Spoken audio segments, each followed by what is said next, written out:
many sectors, many areas of our life impacted on by the coronavirus. So you saw earlier on, the president has spoken about what measures will be in place. He painted out the scenarios, the various risk measures that are being considered. The question, though, is can we still salvage what's left of the school year? Joining us via Skype is education expert Professor Jonathan Jansen. A very good evening to you, Professor Jansen. Thank you so much for speaking to us. Let's first start with your very brief assessment of how much the education sector has been impacted on, and whether this latest announcement helps to lift it out of that position. Hi. No, I think the president's approach, which is cautious, phased-in approach, is a good thing. And I think it's based on good common sense from the science community. And it's also empathetic in the sense of being aware of the economic hardship that comes with that for most of our people. So I like the approach. But it also does clarify what I've been warning against for a few weeks, and that is that we must not think we still have a 2020 school calendar year as planned. And so this cautious approach means we have to completely rethink the second half of the year. So some have suggested that your thinking is that the 2020 academic year is lost. Is that true, just in terms of according to all grades, or do you think that there should be some adjustments made, at least for the lower grades, which may be considered perhaps not insignificant but less important in keeping children for that academic year?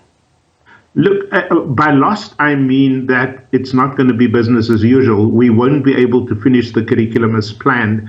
And the last thing we need to do in a pandemic is to begin to think about exams and assessments, So that's what I mean. I think we should, even when we open for all the grades, we really need to completely rethink the rest of the academic year. And what the Department of Basic Education must not do is to try and cram in, time lost within the same calendar year. That would be disastrous, because what shut us down, as you know, is not a teacher strike. It's something very deadly, and that is a pandemic.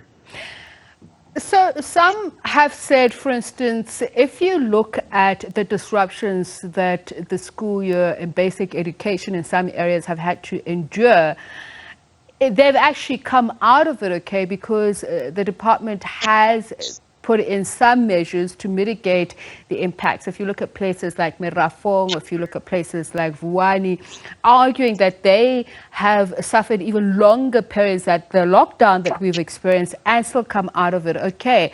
What is your point of view on that? Well, we've got 26,000 schools spread across 9 provinces, and isolated examples, as hopeful as it might be, don't help us understand the systemic problems. So for me, the big issue is we've got to think of the whole system here. And when children come back, remember, as I said, they're not coming back from a strike or a fire or something. They're coming back traumatized. The teachers are coming back exhausted. And they're coming back, let me also say this, unequally, in the sense that 20% of our schools have had online learning of various kinds, and the majority have not.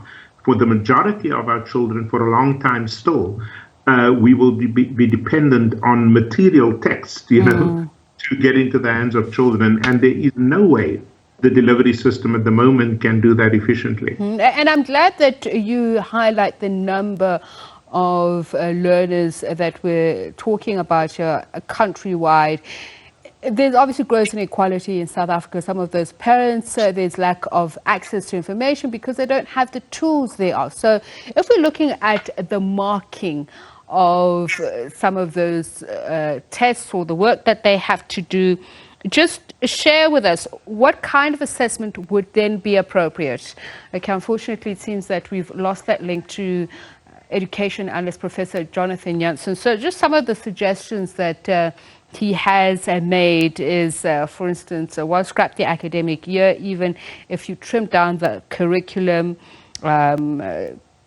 pass every pupil, grades 1 to 11, for organizational reasons, abandon marks from a continuous assessment, and also the issue of grade 12s, writing the terminal exams, reach an agreement with provinces and their schools on what parts of the curriculum will be covered, and set new examination papers. So all of those suggestions from Professor Jonathan Jansen. We've been getting reaction from various quarters on the announcement made by President Cyril Ramaphosa, an easing of restrictions from level 5 to level 4, taking us through those risk assessment strategies.